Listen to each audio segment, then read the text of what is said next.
Olá, moçada! Nessa nossa segunda videoaula sobre hidrodinâmica, nós vamos trabalhar com uma situação um pouco mais abrangente do que aquela que havia sido trabalhada na primeira videoaula dessa playlist desse assunto chamado de hidrodinâmica. Na nossa videoaula anterior, nós havíamos estudado o escoamento de um líquido incompressível, em regime estacionário, não viscoso, que ocorre dentro de um tubo de seção reta constante. Um tubo que não apresenta nem um estreitamento e nem um alargamento. O que na prática, em uma instalação hidráulica de uma casa, por exemplo, não é o que acontece. A bitola, a grossura do cano que sai lá da caixa d'água, se houver ela, não é a mesma bitola, não é a mesma espessura do cano que conduz a água até a torneira da cozinha, por exemplo. Isso significa que em algum momento esse tubo ele sofreu um afunilamento, ou até mesmo um alargamento. Nessas situações em que o tubo por onde o fluido, o líquido ideal, escoa, apresenta uma mudança na sua área de seção reta, apresenta uma mudança no valor da sua espessura, nós vamos ter interesse de estudar esse tipo de situação a partir de agora. Para isso, vamos imaginar a seguinte situação. Aqui eu tenho representado um tubo que em um determinado momento ele sofre um afunilamento, ele se estreita. Dentro desse tubo existe um líquido incompressível, que apresenta densidade constante e que escoa segundo o sentido indicado por estas linhas de corrente. Como elas próprias estão indicando, nós temos o fluido escoando aqui da esquerda para a direita.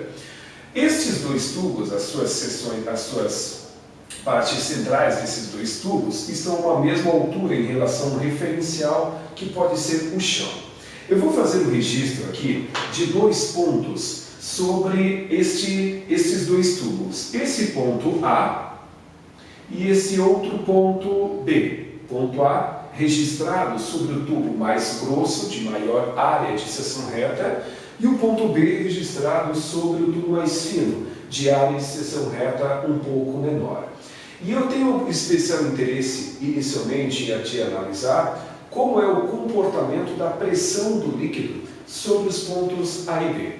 Então, eu quero saber se a pressão hidrostática, a pressão que o líquido exerce sobre o ponto A é maior, menor ou igual à pressão hidrostática feita sobre este ponto B.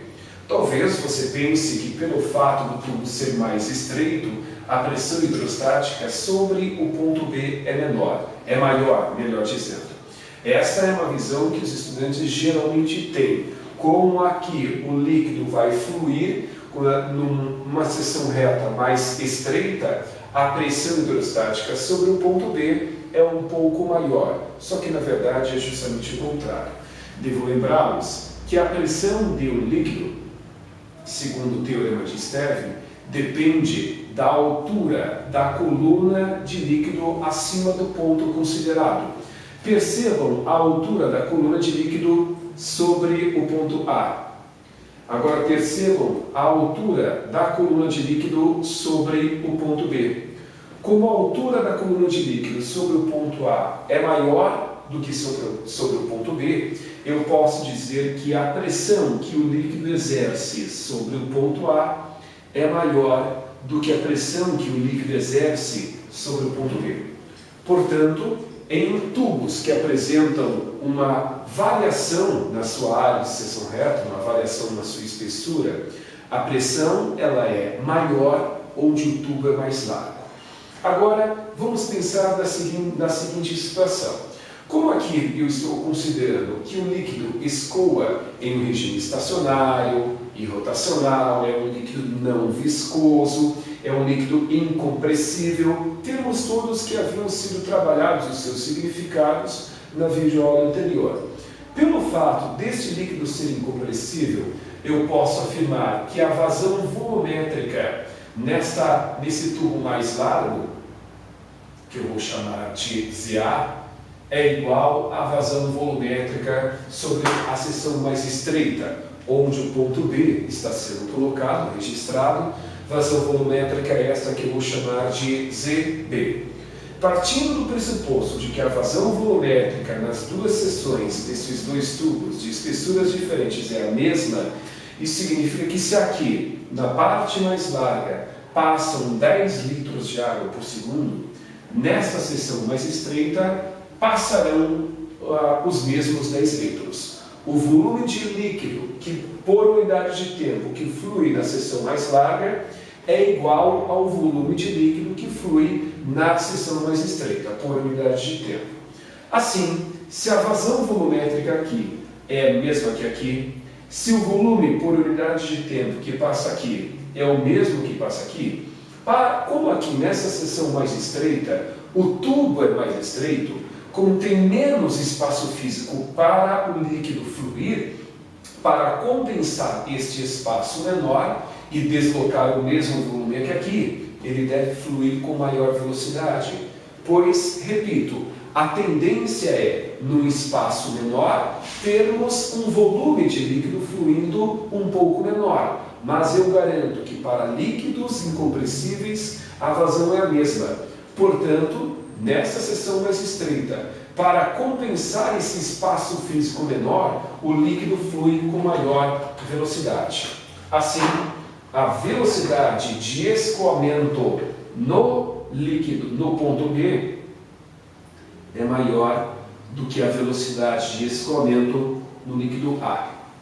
Assim, nessas situações, o líquido escoa com uma velocidade maior, onde é mais estreito.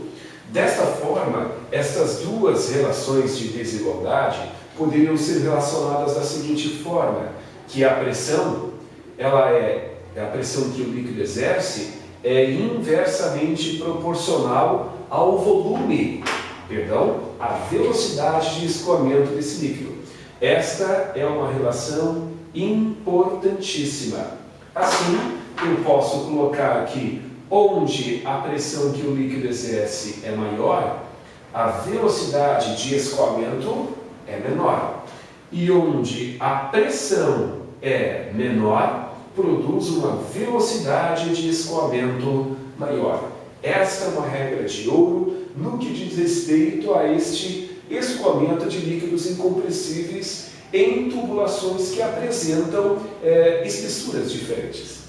Agora, para chegar na equação que intitula essa videoaula, a equação da continuidade, eu devo lembrá-los que como a vazão volumétrica é igual, e lembrando que a vazão volumétrica pode ser expressa como sendo o produto da área pela velocidade de escoamento, isso aqui era para ser um V minúsculo de velocidade de escoamento, como a vazão volumétrica é igual, eu posso colocar aqui a área vezes a velocidade de escoamento na região A é igual a área vezes a velocidade de escoamento na região B. Esta equação que eu acabo de colocar aqui representa aquilo que nós chamamos de equação da continuidade. Eventualmente, esta expressão é escrita de uma maneira diferente, escrita assim, que o produto da área pela velocidade é algo constante. O produto da área pela velocidade ser algo constante é garantido por essa relação de igualdade, onde o produto da área pela velocidade de escoamento em uma determinada seção é igual ao produto da área pela velocidade de escoamento em uma outra seção. E aqui, acho que quanto mais ferramentas eu passar para vocês, mais claro fica esse entendimento.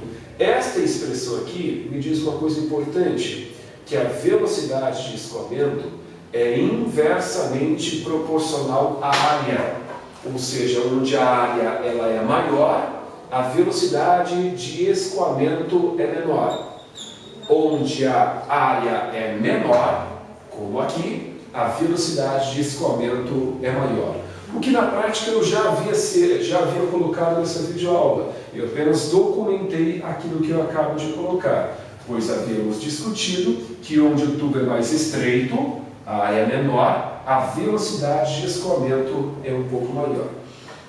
Esses conhecimentos todos podem ser utilizados para se fazer um estudo sobre como que flui o ar sobre e sob a asa de um avião.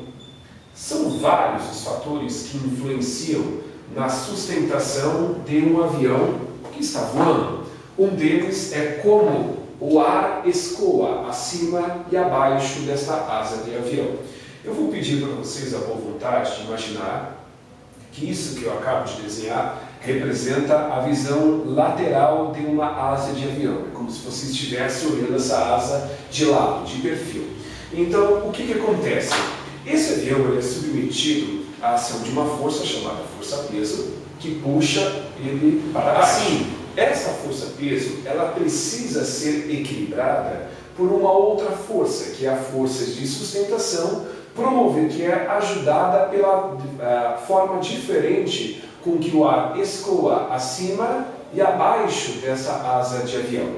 Então, como que as coisas funcionam?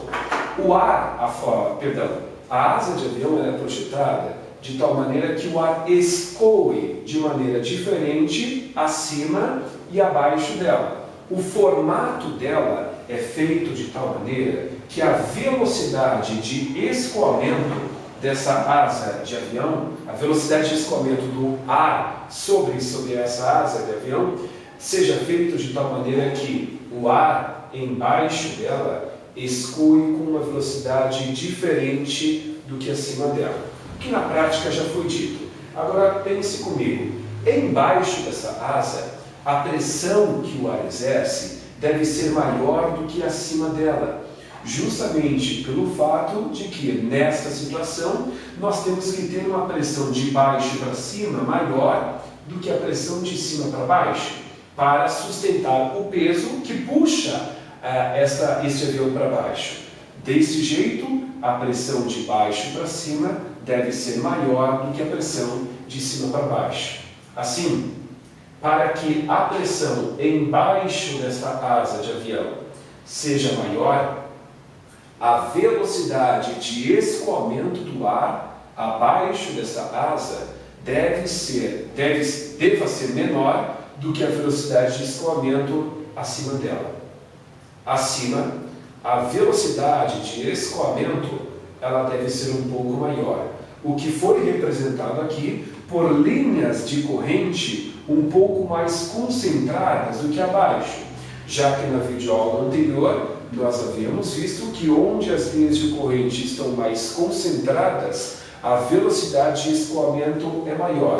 Então, a gente pode colocar as coisas da seguinte forma: a pressão abaixo desta asa de avião, pressão do ar, deve ser maior do que a pressão que o ar exerce acima.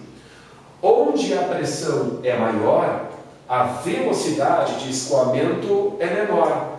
Assim, a velocidade de escoamento do ar abaixo desta asa deve ser menor do que a velocidade de escoamento acima.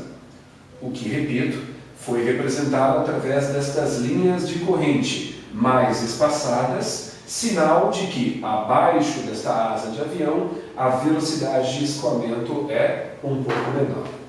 Isso é o que eu tinha para lhes dizer em relação à equação da continuidade e o esquema de escoamento de um líquido em seções onde a velocidade e a pressão são diferentes. Fiquem atentos quanto à próxima videoaula, onde a gente vai discutir duas questões um pouco mais matemáticas para a gente trabalhar com esses conhecimentos todos adquiridos nessa aula de equação de continuidade. Obrigado mais uma vez pela atenção e até a próxima videoaula.